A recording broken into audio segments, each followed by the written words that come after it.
Très bien. Et je fais encore une autre chose. Voilà. Donc, euh, nous étions. La paracha de Teruma, elle se situe juste au début de la seconde moitié du Sefer Shemot, c'est-à-dire de l'Exode. C'est pour ça que j'ai mis deux carrés ici. La sortie d'Égypte, le don de la Torah et les lois. Et ensuite, l'ordre de construire un petit sanctuaire. Un petit sanctuaire qui va s'appeler Mikdash, hein, puisque quand ils rentreront en Israël, ce sanctuaire-là va être installé d'abord dans une ville qui s'appelle Shiloh, ensuite il va être installé à Jérusalem, et ça sera le temple de Jérusalem. Donc, si vous voulez, le proforma de ce temple de Jérusalem est déjà construit dans le désert, au mont Sinaï, et il va être construit de telle manière à ce qu'il puisse être démonté, remonté, et les pièces du montage et démontage, c'est à peu près comme si vous voulez, un manuel d'IKEA, avec chaque pièce à construire, et non seulement on va nous expliquer comment est-ce qu'il faut le construire, mais on va le répéter plusieurs fois, hein, dans notre paracha, la semaine prochaine, encore la semaine d'après, encore la semaine d'après, je vous dis pendant 5 semaines. Et ensuite, après ce livre de Shemot, il y a le livre de Vaïkra. Le livre de Vaïkra, c'est Dieu qui parle à Moïse, mais cette fois-ci plus au mont Sinaï, comme il avait l'habitude de le faire. J'ai écrit en bleu ici, si vous voulez, les paroles de Dieu à Moïse au mont Sinaï, et les paroles, et en rouge, lorsque on va construire ce Mishkan, et il va servir à Moïse de studio, de réception de la parole de Dieu. Et donc, toute la grande partie du Sefer Vaïkra, ça va être des lois qui vont être données à Moïse, et cette fois-ci pas sur le mont Sinaï, mais dans la région du désert de Sinaï, mais dans ce Mishkan. À l'intérieur de ce Mishkan, il y avait le Saint des Saints. Moïse rentrait dans le Saint des Saints et c'est là-bas que Dieu parlait. À la fin du livre de Vaïkra, j'ai remis en bleu quelque chose parce qu'il y a deux parachiotes qui, à la fin du livre de Vaïkra, nous ramènent à des choses que Dieu aurait dit à Moïse, cette fois-ci au mont Sinaï. Donc, si je résume, on se trouve ici au mont Sinaï. Ensuite, cette semaine, nous passons à la construction d'un tabernacle. Dans ce tabernacle, dans le livre de Vaïkra, Dieu va parler à Moïse, il va lui transmettre beaucoup de lois. Et ensuite, à la fin du livre de Vaïkra, on revient au mont Sinaï, c'est-à-dire que Moïse est sur le mont Sinaï, et là, Dieu donne d'autres lois, et il y a ce qu'on appelle l'alliance faite au Sinaï. Hein. Alors, vous allez me dire, pourquoi est-ce que cette partie-là, ce que j'ai appelé le Brit Sinaï, c'est-à-dire l'alliance qui est faite au Sinaï, n'est pas inscrite justement à la suite de notre paracha.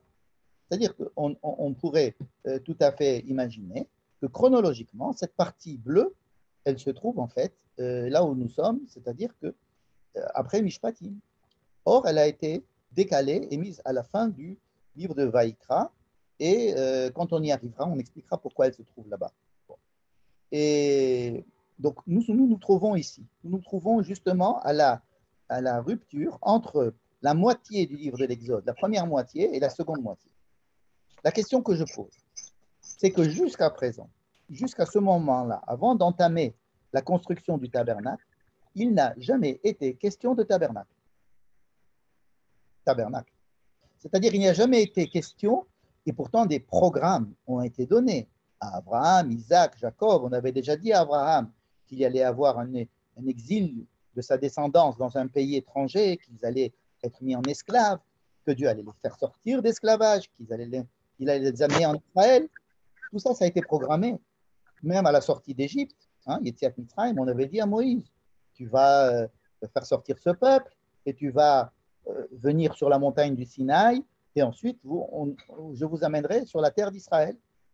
Effectivement, ils sont sortis d'Égypte, ils sont allés sur la montagne du Sinaï, ils ont reçu les 10 commandements, ils n'ont pas reçu les tables des 10 commandements, ils ont reçu les 10 commandements, c'est-à-dire ils ont eu le son et l'image.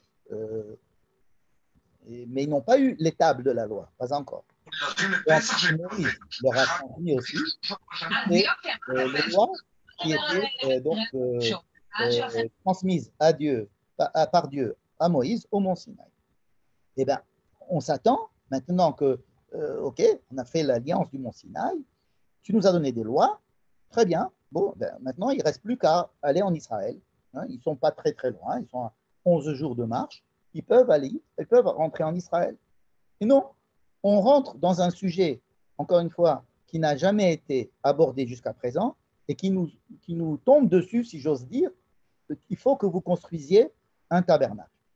Alors, la question est de savoir comment est-ce qu'on peut se permettre de passer d'un sujet à l'autre sans nous prévenir, sans l'annoncer, et de quoi il s'agit, quel est ce sujet, puisque ils n'ont pas à construire un tabernacle dans le désert, étant donné qu'ils doivent rentrer en Israël.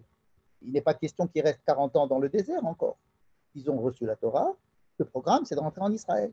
Pourquoi s'attarder? Ils vont rester 1 an au mont Sinaï, ils vont rester 1 an dans le désert du Sinaï, après qu'ils aient reçu la Torah, et c'est pendant cette année qu'ils vont construire justement ce tabernacle, ce Mishkan. Et quand il sera bien construit et inauguré, alors ils pourront prendre la direction d'Israël, vers la terre d'Israël. C'est tout à fait étonnant. Alors c'est vrai qu'on a l'habitude de lire cela, et donc on connaît les choses par cœur, et donc ça ne nous étonne plus. Mais il faudrait lire, et c'est la meilleure manière de lire, la Torah comme si on ne l'avait jamais lue, et revoir, et si on lit ça comme pour la première fois, on peut être absolument surpris de notre paracha. Donc, c'est la question que je vais poser ce soir. Et c'est à cette question que nous allons essayer de répondre. Je vais essayer de ne pas d'éteindre le micro de certaines personnes.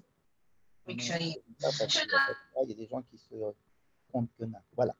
Alors, puisqu'on se trouve justement ici, dans la césure entre ce que Moïse a reçu au mont Sinaï et l'ordre de construire un Mishkan, je vais vous inviter à lire la fin de la paracha de la semaine dernière et le début de notre paracha et surtout la fin du livre de Shemot. Donc, je vous ai mis ici petit aleph, c'est-à-dire la fin de la paracha de la semaine dernière. Petit bête, ça va être la fin de tout le livre de Shemot. Et vous allez voir pourquoi je vais vous faire lire cela et en quoi ça va nous avancer pour répondre à notre question.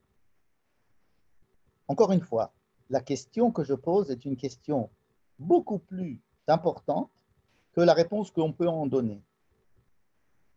Je m'explique. La question du Mishkan qui nous tombe dessus est une question extrêmement importante dans l'étude de la Torah parce que, par exemple, je vais vous donner une indication qui montre la difficulté de la chose. Dans le 5e livre de la Torah, dans le livre de Devarim, il n'est pas mentionné une seule fois le mot Mishkan.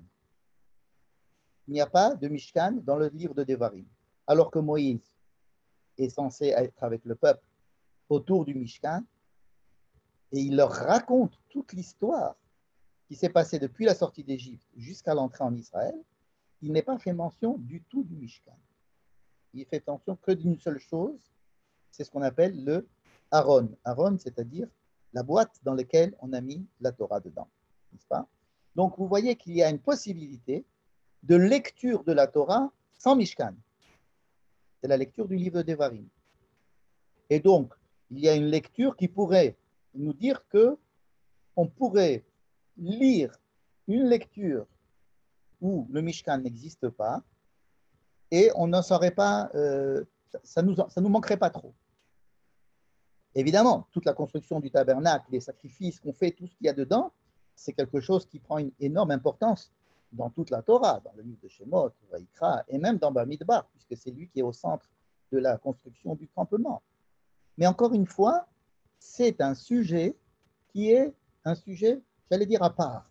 C'est un sujet qui vient au milieu, qui rentre à l'intérieur de la Torah, surtout dans les livres de Shemot, Vaïkra, Bamidbar, qui n'existe pas dans le livre de Devarim, et qui n'a pas été annoncé avant, et et donc on doit se poser la question de savoir ce qu'il fait ici. Ce qu'il fait ici.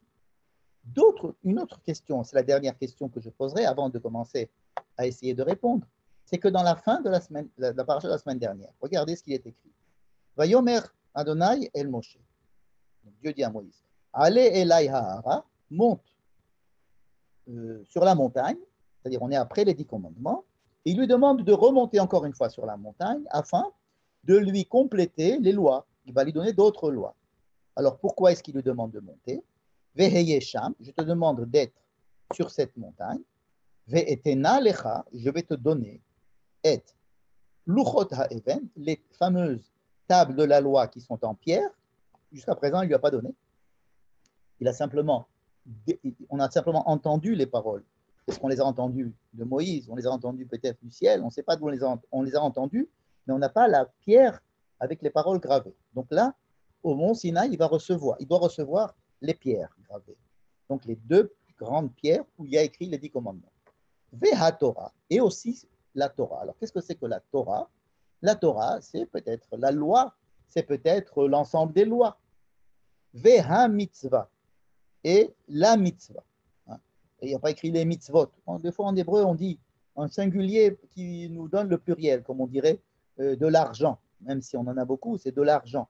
Alors là, c'est la mitzvah. Alors, il y a 3 choses qui doivent être reçues, les tables, la Torah et la mitzvah. Bon. Alors, évidemment, il y a des commentateurs qui vont dire que ça, c'est la loi orale, ça, c'est la loi écrite, ça, c'est la Mishnah. Ça, c'est... Bon. Mais nous nous attachons au texte. Il doit recevoir 3 choses. Très bien. Donc, Dieu dit à Moïse, monte s'il te plaît, je vais te donner 3 choses. Vaya'al Moshe lahar, Moïse monte sur cette montagne, et alors on s'attend à ce que Dieu lui donne les 3 choses. Non, qu'est-ce qu'il y a écrit? Vaïchas et Anan et Tahar. Il y a un nuage qui est descendu sur la montagne. Bon. Vaïshkon kevod Hashem el Har Sinai. L'honneur de Dieu résidait sur le Har Sinai. En général, l'honneur de Dieu, c'est du feu. Donc il y a du feu, il y a autour un grand nuage. Et ce nuage recouvre la présence de Dieu, qui est donc du feu, un grand feu. Donc ce nuage recouvre la présence de Dieu, l'honneur de Dieu, et puis c'est tout. Donc Moïse ne peut pas rentrer. Pourquoi? Parce que c'est plein de nuages. Alors, Vaïkra el Moshe. Dieu, à un moment donné, c'est le 7e jour en fait, il va el Moshe, il va appeler Moshe. Donc Moïse est resté sur le mont Sinaï 6 jours dans une salle d'attente, c'est-à-dire Dieu l'a fait poireauter, si j'ose dire, et il ne l'a pas appelé. Il y avait un nuage, et Moïse était sur la montagne pendant 6 jours, et il n'est pas rentré, n'est-ce pas? Vaïkra el Moshe bayom hashevei, le 7e jour seulement, Dieu l'appelle. Mitoch et Anan, de dedans du nuage, et il lui dit, Moshe, tu peux rentrer. D'accord? Et donc, il rentre dans ce nuage. Voilà, que le Kevod Hashem, ici on nous le décrit comme du feu, Ke'esh Ochelet, un feu qui brûle, qui mange, qui est dévastateur. Berosh Ahar, au sommet de cette montagne, Le'ane Bene Israël, et tout le monde voyait ça d'en bas. Vayavo Moshe Betoch et Anan. Moïse rentre dans ce nuage, le 7e jour. Vaya'al el Hahar, donc il monte, il s'approche du sommet. Vayi Moshe Bahar Arba'im Yom ve Arba'im Laila, et Moïse est resté là-bas 40 jours. Donc, en dehors des questions de savoir comment ça s'est passé, etc., on n'est pas là, on ne veut pas faire un film, mais la question simple que je pose, c'est, Dieu lui dit, monte, je vais te donner 3 choses. Et on ne nous raconte pas du tout que Dieu lui a donné des choses. On nous dit simplement comment est-ce que Moïse a attendu, comment est-ce qu'il est rentré, parce qu'on l'a appelé, et le fait qu'il soit resté là-bas 40 jours. Donc, la suite, ça c'est la paracha de la semaine dernière, n'est-ce pas? C'est comme ça qu'on avait fini la semaine dernière. On s'attendrait maintenant à la paracha de ce Shabbat, à lire, et bien voilà, Dieu a commencé à dire à Moïse, voici les lois. Pas du tout. Il n'est pas question du tout ni de lui donner les tables, ni lui donner la Torah, on ne sait pas ce que c'est, ni la mitzvah, on ne sait pas ce que c'est. Au contraire, on passe tout de suite à la paracha de la semaine. Qu'est-ce qu'il y a écrit dans la paracha de la semaine? Je ne sais pas si je vous l'ai écrit ici. Non, je ne vous l'ai pas écrit. Je l'ai écrit, j'ai dû l'effacer après. Mais ça n'est pas important. Je vais vous dire ce que j'ai écrit. Le début de la paracha, c'est Dieu dit à Moïse, tu vas aller demander, tu vas faire une collecte de toutes sortes d'argent, d'or, de matériaux, et vous allez me construire un sanctuaire. Voilà, ça c'est notre paracha. Notre paracha, c'est quoi? Tu vas me construire un sanctuaire. Ah, je sais pourquoi, je l'ai écrit plus haut. Voilà. Vaïdaber Hachem el Moshe les morts. Donc Dieu a dit à Moïse, ça c'est le début de notre paracha.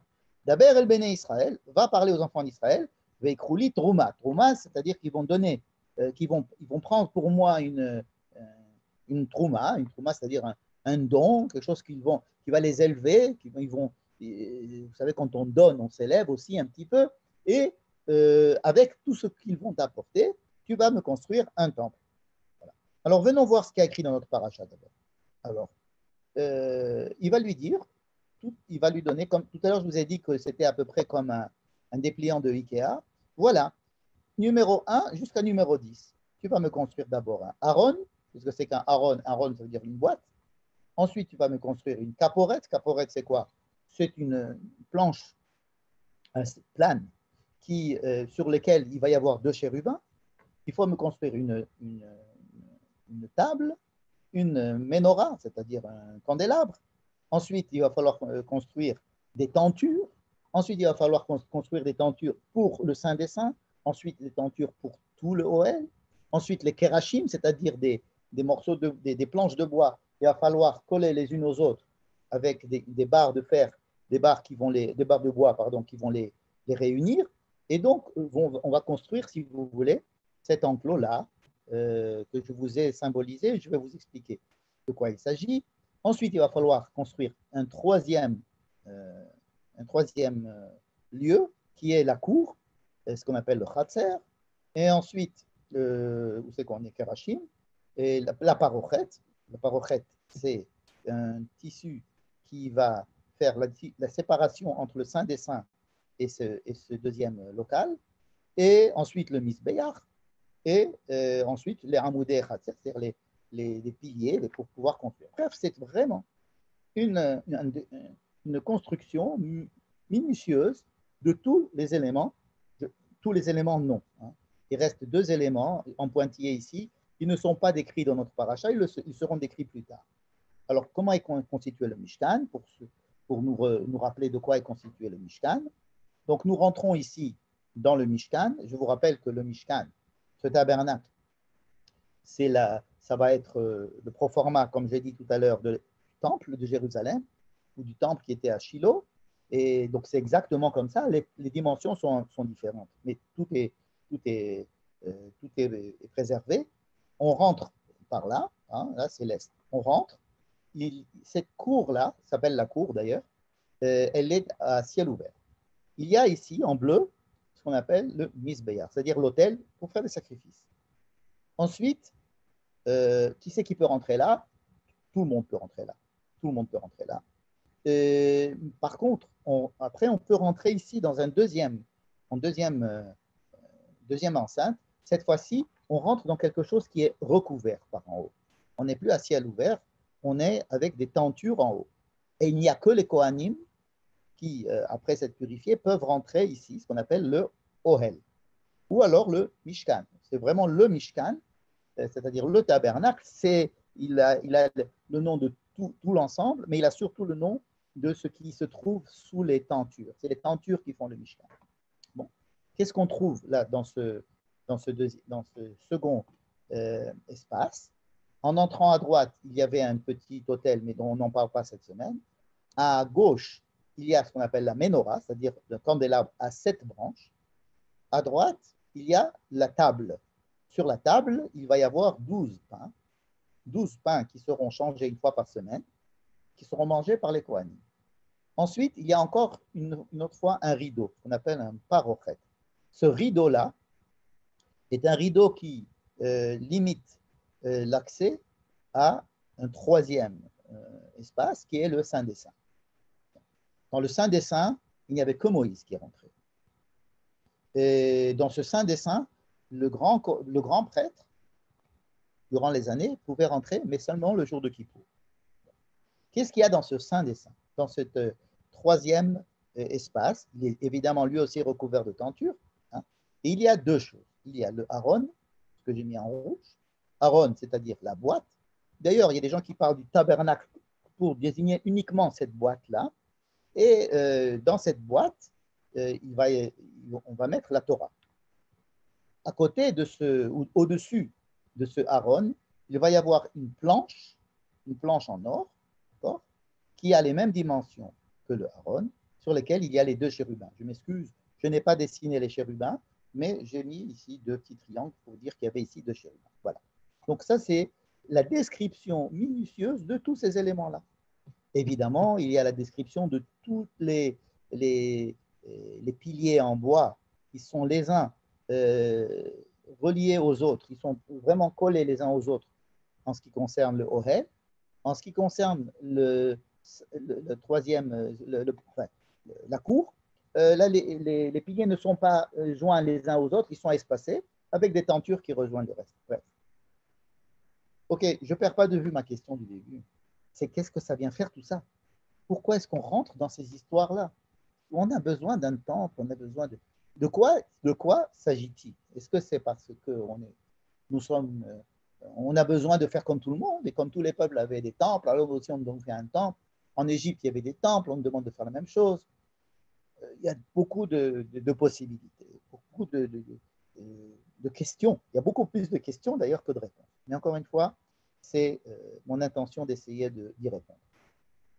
Donc, j'étais là, rappelez-vous, je me disais que on a lu ensemble la fin de Mishpatim, où on disait, voici, je suis au mont Sinaï, je te donne les 10 commandements, je te donne 55 lois, très importantes, Moïse descend, il répond, il fait part au peuple de tout ce qu'il a entendu, ils lui disent, Naaseh Venishma, ils font une grande cérémonie d'alliance entre le peuple et Dieu, le peuple devient le peuple de Dieu, Dieu devient le Dieu du peuple, et ensuite Dieu lui dit, remonte encore une fois sur la montagne, je vais te donner les deux tables, la Torah et la Mitzvah. Et puis, et tout de suite, on rentre dans le Mishkan. Vous comprenez maintenant le fait que ça ne colle pas. Ça ne colle pas. Je vais vous faire lire maintenant la fin du livre de Shemot. Ça veut dire, une fois qu'on a déjà construit le Mishkan, tout est déjà tout construit. Donc, c'est dans 5 semaines. Voici les derniers versets donc, du livre d'Exode. Vous allez voir. Donc, maintenant, il s'agit du Mishkan. Il s'agit du tabernacle. Donc, on a construit tout ce que nous avons dit tout à l'heure. Vaïchas he'anan et Ohel Moed. Un nuage est descendu sur le Mishkan, sur ce Ohel Moed, c'est-à-dire sur cette tente d'assignation, c'est-à-dire sur le Mishkan. Donc, il y a un nuage qui descend. Uchvod Hashem, et l'honneur de Dieu remplit le Mishkan. Ça vous fait rappeler des choses, puisqu'on vient de les lire ici. D'ailleurs, j'ai mis en rouge les mêmes choses, en bleu la même chose. Uchvod Hashem. Par contre, ce qui se passait là, c'était sur le mont Sinaï. Et là, nous retrouvons le même scénario, mais dans le Mishkan. Velo yachol Moshe lavo elo el moed. Et Moshe ne pouvait pas rentrer. Vous voyez que c'est à peu près la même chose que ce qu'on a lu dans le mont Sinaï. Hein, rappelez-vous, le nuage est descendu, on voyait le feu au sommet de la montagne, mais Moïse ne pouvait pas rentrer. Il est resté 6 jours donc à l'extérieur de ce nuage. Il a attendu qu'on l'appelle.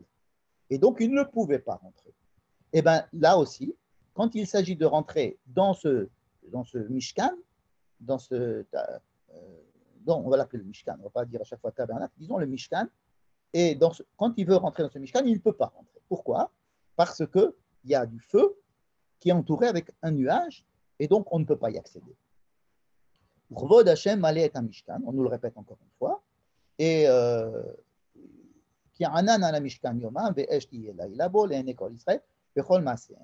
et Moïse ne peut pas rentrer. Le pasouk d'après, qui se trouve dans le livre de Vaïkra, Vaïkra el Moshe. Alors Dieu appelle Moïse. Hein? C'est exactement ce qui s'est passé hein, au mont Sinaï. Vaïkra el Moshe. c'est-à-dire que Dieu appelle Moshe, et c'est à ce moment-là que Moshe peut rentrer. Donc il y a une similitude assez frappante entre le rapport, la venue de Moïse sur le mont Sinaï et l'entrée de Moïse dans le tabernacle que l'on venait de construire, dans le Mishkan. Ce sont les mêmes mots, c'est le même processus, il y a la même difficulté que Moïse ne peut pas rentrer, il attend qu'on l'appelle, et effectivement, Dieu l'appelle, et une fois qu'il l'appelle, alors il rentre à l'intérieur du Mishkan, ou alors il rentre à l'intérieur du mont Sinaï. Donc voilà déjà une première indication. Nous sommes au mont Sinaï, et qu'est-ce qui s'est passé au mont Sinaï en fait? Je peux dire qu'il y a eu deux choses qui se sont passées. La première chose, c'est qu'il y a eu ce qu'on appelle la révélation. Qu'est-ce qu'ils ont vu? Qu'est-ce qu'ils ont entendu? Qu'est-ce qu'ils ont ressenti? On ne sait pas, mais on sait que c'est quelque chose d'assez impressionnant.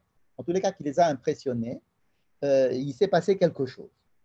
Et cette expérience qu'ils ont vécue au mont Sinaï, lorsque sur la montagne, Moïse monte et descend leur apporter la parole de Dieu, le feu, le nuage, tout cela, ça s'est passé une fois dans l'histoire, c'est Dieu qui descend sur la montagne. C'est la première chose qui se passe, c'est cette rencontre, si on peut s'exprimer ainsi, entre Dieu et le peuple, et les gens. Qu'est-ce que cela veut dire? On va laisser ça pour après. Mais en tous les cas, juste après, on nous demande de construire un truc qui sera portable, dans lequel il va se rejouer à peu près la même chose, à savoir qu'il va y avoir une rencontre entre Dieu et Moïse. Mais au mont Sinaï, il s'est passé une seconde chose. À part ce qu'on appelle la Hidgalut, la révélation, c'est-à-dire cette expérience qu'ils ont vécue qui était assez exceptionnelle, qui va peut-être être possible en dehors de cette apax, en dehors de cette histoire hors du commun, mais qui va pouvoir être rejouée ensuite grâce au Mishkan. Il s'est passé une deuxième chose au moment du mont Sinaï, c'est qu'ils ont reçu des lois. Il y a eu des lois qui ont été données, il y a eu la parole de Dieu, ils ont entendu des lois. Donc il y a eu deux choses. Il faut considérer comme deux choses, j'allais dire presque, d'abord elles sont différentes, mais elles sont peut-être même antagonistes. La rencontre avec l'autre, avec un grand A, la rencontre avec quelque chose qui n'est pas moi du tout, ne fait pas du tout, c'est-à-dire que je ne vois même pas, etc. Mais cette rencontre, c'est-à-dire l'impression que j'ai de rencontrer l'autre. Et deuxième chose, c'est des ordres, des lois, des choses qui sont assez, j'allais dire, terre à terre, des choses qui sont assez, on rentre dans le détail de mon bœuf qui a encore né le bœuf de mon voisin et combien je dois payer, etc. Bon, il y a aussi ne tue pas, ne vole pas, etc. Mais en fait, on rentre, si vous voulez, dans une histoire concrète. Ça veut dire que ce n'est plus une histoire de rencontre, d'amour. On peut prendre des photos, des films, on peut se souvenir. C'est quelque chose qui relève de la rencontre amoureuse ou de la rencontre d'une alliance. Et l'autre, c'est un contrat avec des trucs à faire. 1, 2, 3, 4, 5, 6, 7. Et ce sont ces deux choses qui se sont passées au mont Sinaï. Encore une fois, ce sont deux choses qui sont antagonistes a priori. Parce que si je te rencontre par amour, si je veux être avec toi, ben, je vais être avec toi. Qu'est-ce que tu me donnes maintenant des trucs à faire? Pourquoi tu me redonnes des choses? Pourquoi tu as une parole qui va m'obliger et qui va t'obliger? Pourquoi rentrer dans des histoires de contrat? Ben, c'est à peu près la même chose dans un couple. La rencontre est formidable, puis ensuite on rentre dans les détails de la vie quotidienne, de savoir s'il fait froid, est-ce qu'on ferme la fenêtre ou pas, et etc. Quoi. Bon. Et toutes les lois qu'on va se construire ensemble pour essayer de vivre ensemble. Mais on donne l'impression d'être un petit peu en contradiction avec ce grand amour et ces grandes promesses et cette rencontre qui devrait en fait se passer de toutes ces lois. Voilà. Donc, il se passe deux choses au Mont Sinaï. Il y a une rencontre et il y a des lois. Bien. Eh bien, il se peut, c'est la proposition que je vous fais, il se peut que ce Mishkan, toute la construction de ce Mishkan, veuille faire prolonger ce qui se passe au Mont Sinaï dans le temps et dans l'espace. C'est comme, si vous voulez, il y a eu le coup de foudre, et ensuite il faut essayer de se mettre des conditions, créer des conditions pour que ce coup de foudre, qui ne peut pas revenir en tant que coup de foudre, mais qui pourrait essayer de réveiller, donner la possibilité d'essayer de rejouer un petit peu cette rencontre et la fraîcheur de cette rencontre, et bien inclure aussi la deuxième partie, qui est celle de la mitzvah et des chukim et des torot. Et pour essayer de vous le montrer, je voudrais qu'on étudie uniquement la construction de deux objets. Deux objets. Hein. Celle du haron et celle de la caporette, c'est-à-dire du couvercle qui est sur le haron. Avant de rentrer dans cette dernière partie, je voudrais, pour ceux qui me l'ont demandé, faire ici un petit récapitulatif chronologique de ce qui s'est passé. Je m'excuse de faire cette parenthèse, mais peut-être que certaines personnes ont besoin de se remémorer, si vous voulez, la chronologie des événements. Le 14 Nissan, ils sortent d'Égypte. 50 jours après, ils sont au mont Sinaï, et c'est le 6 Sivan, et ils entendent, si vous voulez, les 10 commandements. Ils les entendent. Ensuite, Moïse reste 40 jours, il remonte 40 jours au sommet de la montagne, et c'est là-bas que Dieu va lui donner ces fameuses trois choses, le Luchot, les tables de la loi, la Torah et la mitzvah. Il va redescendre au bout de 40 jours. Ce sera le 17 Tammuz. Il descend avec les tables de la loi. Malheureusement, ils ont entre-temps fait le veau d'or et il va casser les tables de la loi. Et il est question cette fois-ci de détruire le peuple d'Israël.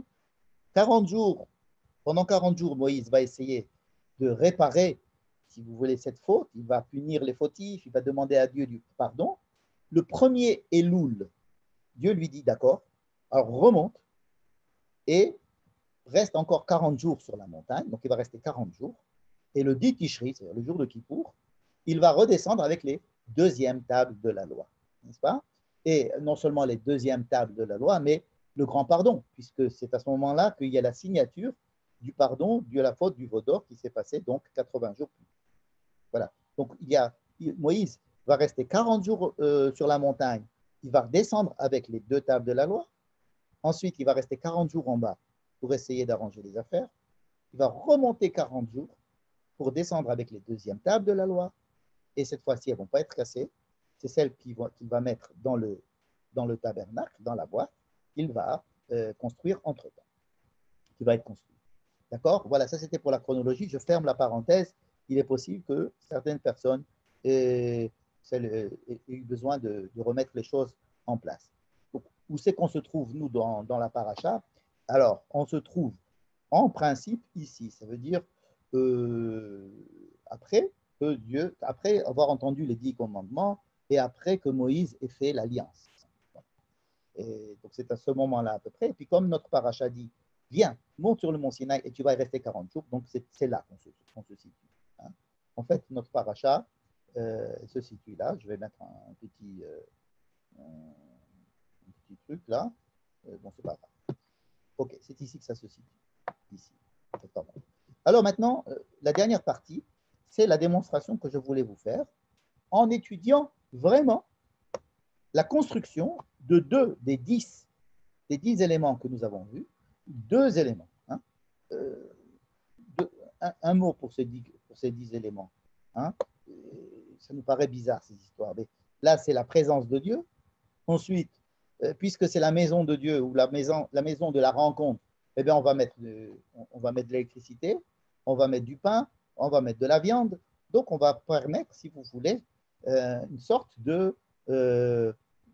d'accueil. Hein, on a un invité, c'est Dieu, ou alors peut-être que c'est Dieu qui nous invite.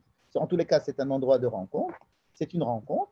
Et dans cette rencontre-là, eh ben, on va manger, et on peut s'éclairer, et on va avoir des encens. Et puis, donc, si vous voulez, tous les éléments ici, ce sont des éléments qui complètent, si vous voulez, et qui mettent en place la rencontre entre l'homme et Dieu, c'est-à-dire l'homme est quelque chose qui va l'élever vers le sens de sa vie, et cela va être traduit par des choses totalement concrètes. Mais les deux premiers éléments qui sont à construire, ce sont ceux-là, les Aaron et la Caporette, c'est-à-dire ce qui est construit, ce qui est mis dans le Saint des Saints. C'est ça qui va nous occuper maintenant. Alors voici, je rentre dans le détail. Donc vous devez faire une boîte qui soit en bois. Elle doit avoir 2,5 coudées de long et 1,5 coudée de large et 1 coudée et demie de hauteur. Vous voyez que c'est des demi-mesures pour dire que ce n'est pas une boîte formidable. C'est pour pouvoir lire la Torah qui va être mise dedans, il faut toujours être en demi-mesure, c'est-à-dire toujours en manque. Ce sont des demi-mesures qui nous disent que nous aussi, on doit se sentir demi-mesure pour pouvoir aborder ce genre de choses. Et d'être en manque et d'être toujours insatisfait de ce que l'on va rencontrer. Bref, tu vas recouvrir cette boîte qui est en bois avec de l'or à l'extérieur et à l'intérieur, et tu vas lui mettre des anneaux sur les côtés, et dans ces anneaux, il va y avoir des barres, et ces barres, donc a priori, c'est des barres qui sont faites pour le transporter, hein, puisque c'est quelque chose qui va être transporté dans le désert tout le temps. Mais ces barres, il ne faudra pas les enlever. Il faudra qu'elles sont partie intégrante de ce tabernacle, de cette boîte. Même lorsqu'il y avait, cette boîte va être mise dans le temple de Jérusalem, les barres sont toujours là. Elles ne sortent pas de là. Elles peuvent être sorties, c'est-à-dire que ce sont des barres qui sont dans des anneaux, mais il est interdit de les enlever. Comme si on construisait une boîte itinérante, quelque chose qui n'est pas fixe, qui n'est pas quelque chose qui n'est pas figé. Hein. Ça ressemble un petit peu à l'histoire des demi-mesures. Et c'est les fameux deux barres qui permettent de tenir cette boîte. La 7 Venatata, voilà la phrase qui nous intéresse. À quoi sert cette boîte? Venatata el ha'aron. Alors cette boîte s'appelle le Aaron. Hein, le Aaron, un Aaron, pas Aharon, Aaron. Un Aaron, c'est comment ça s'appelle, une penderie. Hein, c'est un endroit, mais c'est aussi une boîte. Tu mettras dans cette boîte et ha'edut, regardez bien ce mot, ha'edut. Ha'edut, c'est un témoignage, quelque chose qui témoigne. Tu vas mettre là-bas l'empreinte du témoignage, ou le témoignage, Asher eten elecha, que je te donnerai. Alors, c'est quoi ce témoignage que je te donnerai? C'est en fait les deux tables de la loi. Les deux tables, je vais te les donner, puisqu'il n'y a pas encore donné. Là, pour l'instant, on est bien. Il lui a dit, je vais te les donner, je ne vais pas donner encore. Mais il lui dit, tu vas me construire un endroit, tu vas me construire un Aaron, et cet Aaron, il va s'appeler le Aaron du témoignage, et tu vas mettre dans ce Aaron du témoignage, tu vas mettre les lois, les tables du témoignage. Comme ça, on les appelle. Ça veut dire quoi? Témoignage de quoi? Alors, ces tables, il y a écrit dessus des lois, mais en quoi elles sont des témoignages? En quoi c'est un témoignage? En quoi c'est quelque chose qui va faire référence à un événement antérieur? Alors, il est évident que ce qui s'est passé au mont Sinaï, et ce sont des choses que l'on peut oublier. Et il va rester donc quelque chose, un élément fixe qui sera le témoignage, la preuve de ce qui s'est passé, hein, un souvenir de ce qui s'est passé au mont Sinaï. Eh bien, donc les tables de la loi, en fait, ces tables de la loi, personne ne va les voir. On ne va pas les mettre au-dessus de... non, ils vont être dans une table. Ils seront toujours dans une boîte, pardon. Ils seront toujours dans une boîte. Mais on sait qu'ils sont dans la boîte. Et la boîte, c'est la boîte où on fait rentrer le témoignage. Donc la boîte, c'est la boîte du témoignage. Bon. On ne sait pas encore de quoi ça va témoigner, mais il semble que ça témoigne de quelque chose qui s'est passé au mont Sinaï.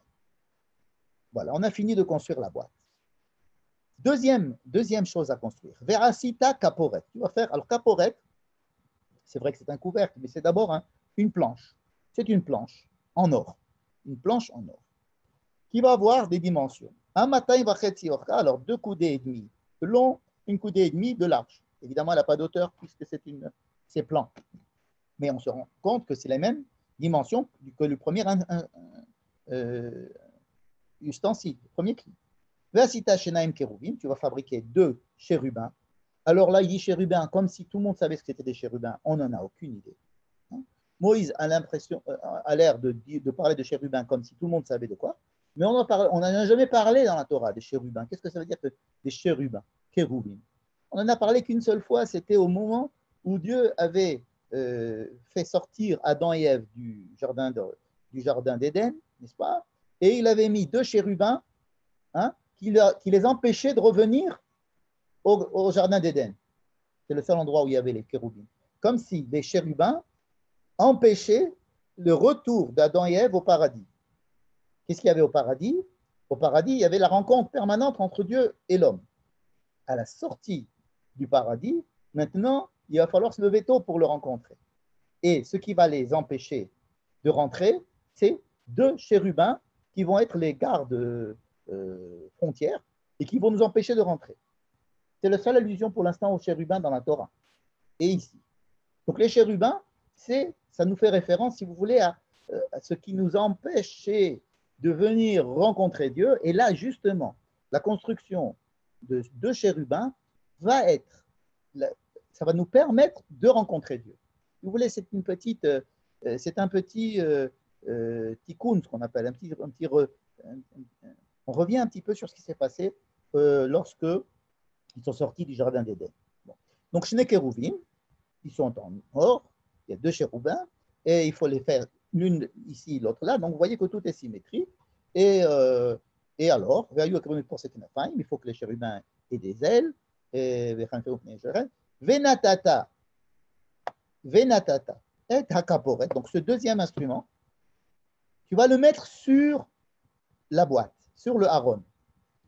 Vous allez me dire, évidemment, on est en train de construire un couvercle. On avait construit la marmite, et bien on met le couvercle sur la marmite. Mais ce n'est pas du tout dit comme ça. C'est dit comme si c'était 2 instruments différents. Aaron et chérubin. Aaron et caporet.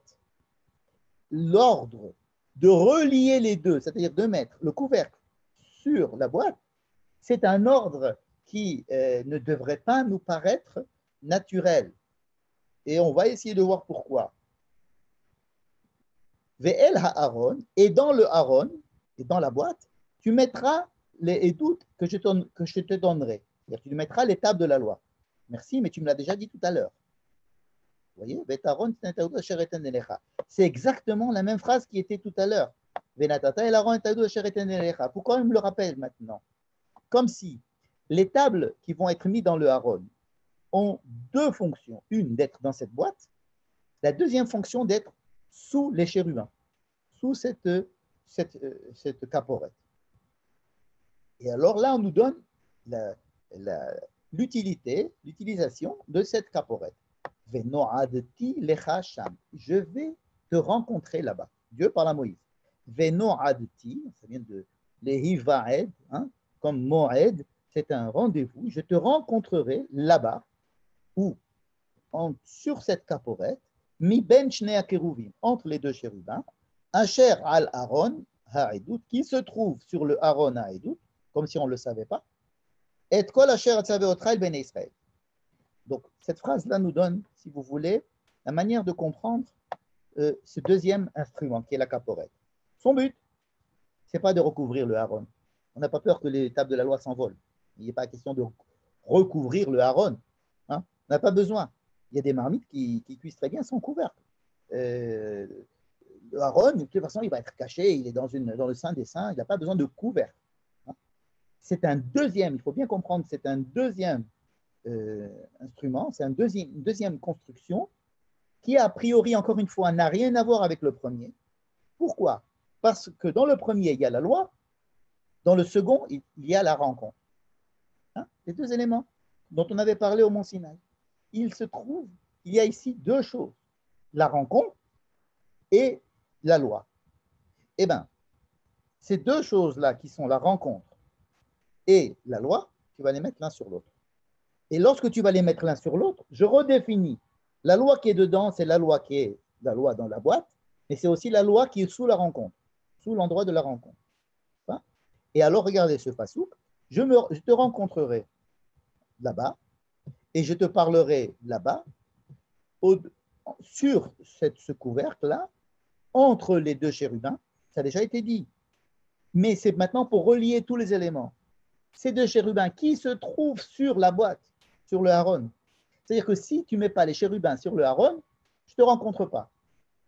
Mais alors que, c'est-à-dire qu'il y a ici une injonction à relier les deux éléments qui correspondent à deux fonctions différentes et que je disais tout à l'heure presque antagonistes. Et il n'y a que lorsque l'une va être sur l'autre que tout va reprendre du sens. C'est-à-dire que le haron en bas va avoir une fonction, celle de contenir la loi, mais la loi, elle va permettre aussi la rencontre, et la rencontre qu'il y a au-dessus ne pourra se faire que parce qu'il y a la loi en dessous. Là, vous voyez où je veux en venir. Ça veut dire que la construction du haron, pour ceux qui s'est endormi, tout ça, je vous donne une image, une photo de ce que ça pouvait représenter le haron, c'est-à-dire la boîte avec ces deux grandes barres qui le soulèvent, et au-dessus, le couvercle, vous voyez, de ce joli couvercle avec les deux chérubins. Donc, une fois que c'est comme ça y est, on ne va plus réouvrir le couvercle, ça va rester comme ça va être une seule, si vous voulez, un seul pli. Hein. Mais il faut bien comprendre que ce sont deux et que chacun représente une fonction et que quand on les relie les deux, alors seulement les deux peuvent marcher. De quoi il s'agit?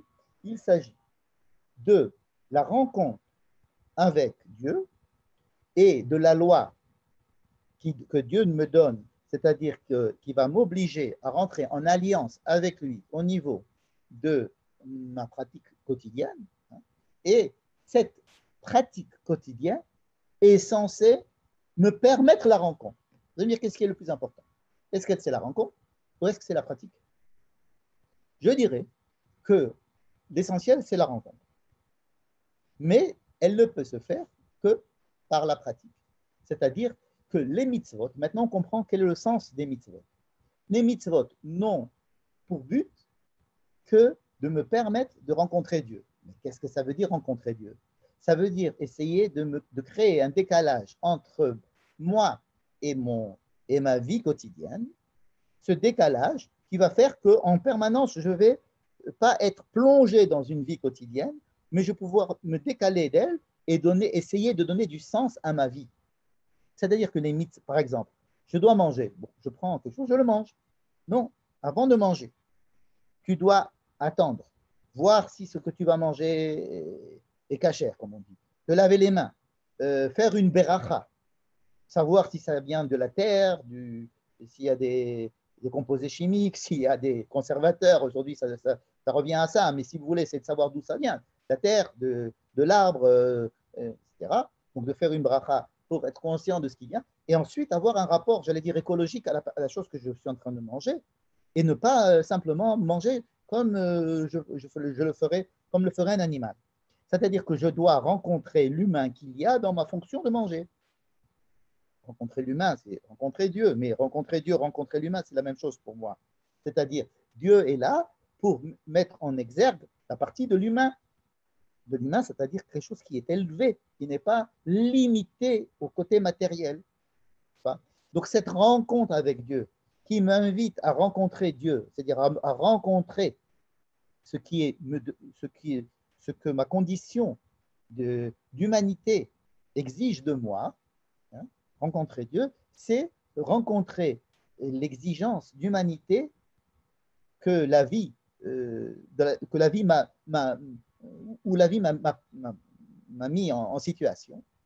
Et pour me le rappeler en permanence, cette rencontre, hein, alors il y a ce qu'on appelle une intervention dans mon action quotidienne de toutes sortes de petites choses qui vont sans arrêt me permettre de me décaler et de réfléchir et de repenser. Alors c'est vrai, vous allez me dire, la plupart des mitzvot qu'on fait, on les fait sans réfléchir.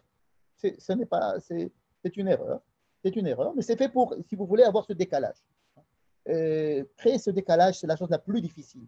Comment introduire de l'art dans la vie? Comment introduire de l'amour dans la vie? Comment introduire de la volonté de donner, la volonté d'être humain? C'est quelque chose qui est extrêmement difficile, qui doit se travailler. Et donc, ce travail, une des manières, et qui semble être la manière proposée par la Torah, c'est de faire justement la Torah, les mitzvot et les chukim. Et tout ça, le but, c'est qui est dans la boîte. Mais le but, c'est la rencontre. Ça veut dire que c'est l'élévation. Vous voyez que la rencontre se trouve au-dessus, n'est-ce pas? Il y a ici une élévation qui est demandée. Et donc, tout cela symbolise, si vous voulez, cette, euh, cette conjonction de la rencontre et de la loi. C'est-à-dire que la loi n'est pas là pour régir, si vous voulez, la société, pour ne pas qu'il y ait du balagan, comme on dit, mais pour me permettre la rencontre avec Dieu.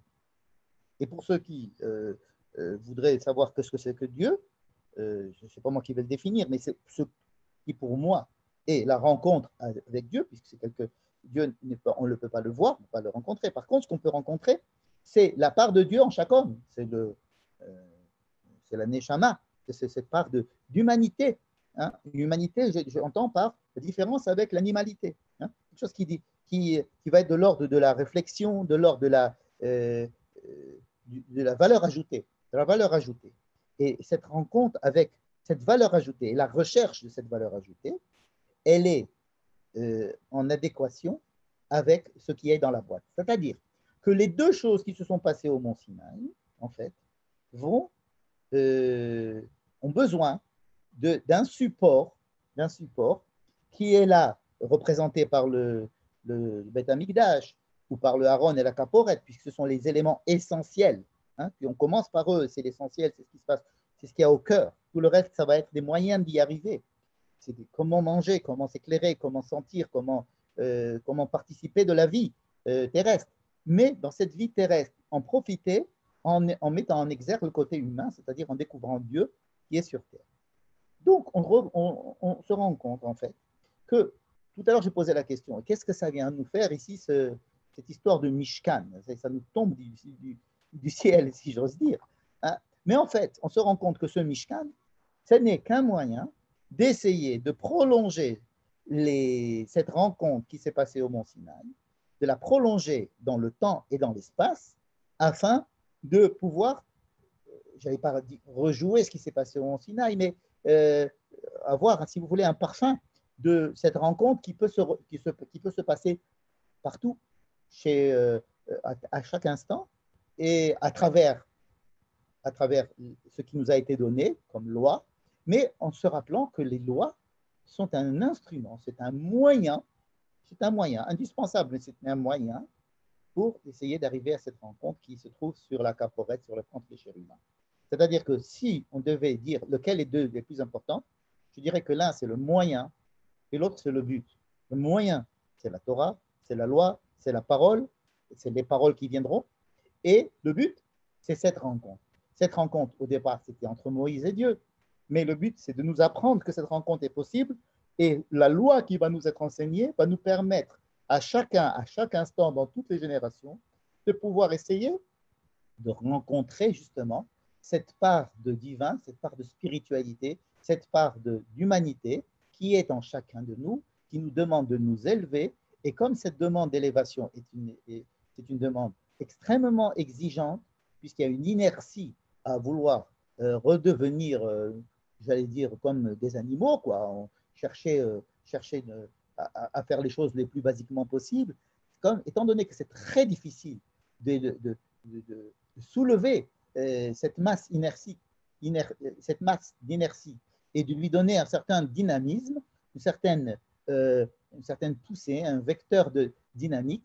Et ce vecteur nous appelle à la rencontre avec l'autre avec un petit a, avec un grand A, mais le grand A nous appelle au petit a, et c'est quelque chose qui est aussi autre en moi et qui doit, avec lequel je dois être en recherche et qui doit m'élever.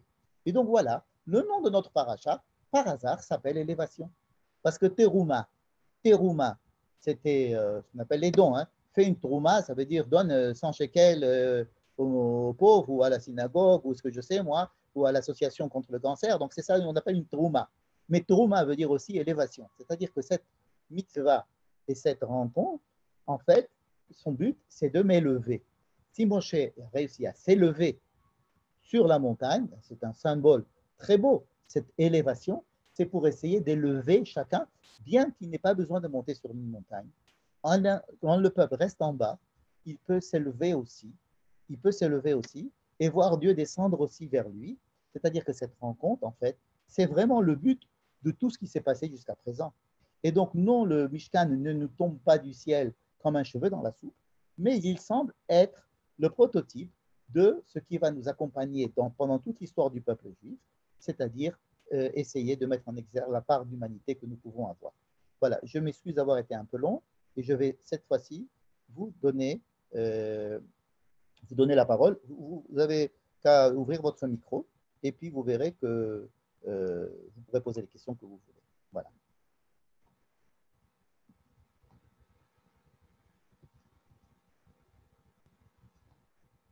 Je vous ai perdu.